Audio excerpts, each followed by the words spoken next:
YouTube ప్రేక్షకులకి మా యొక్క ధన్యవాదాలండి.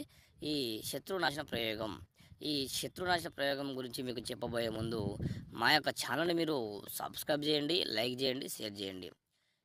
అలాగే ఈ వీడియో చూస్తే శత్రునాశన ప్రయోగం ఈ శత్రునాశన ప్రయోగం అనేది మనకు చాలా ఏళ్ల నుంచి తరబడి ఉందండి.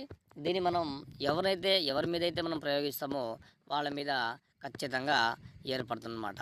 మన శత్రునాశన ప్రయోగానికి ఎవరినైనా సరే, మనం ఎవరైతే హాని తలబడుతున్నారో అలాగే మన మన మంచి కాదు చెడు కోరుకునే వాళ్ళకి ఖచ్చితంగా ఈ యొక్క ప్రయోజనం చేయొచ్చు అనమాట. ఇది కేవలం 2 రోజుల్లోనే మరణం ఖచ్చితంగా కనిపిస్తుందంట. ఇది మీ కళ్ళ ముందే కనిపిస్తుంది. అలాగే మంత్రం అండి. ఓం గ్రీం సర్వనాశినే నాశినే స్వాహ. ఓం గ్రీం బృహం సంరస్వే నమ. ఓం క్లీం కాళీ కరాళి సర్వనాశినే నాశినే శత్రునాశినే స్వాహ అనేటి మంత్రాన్ని జపించండి. అలాగే మీరు యూట్యూబ్లో చూసి మోసపోవద్దండి. ఏదన్నా కానీ ఈ స్క్రీన్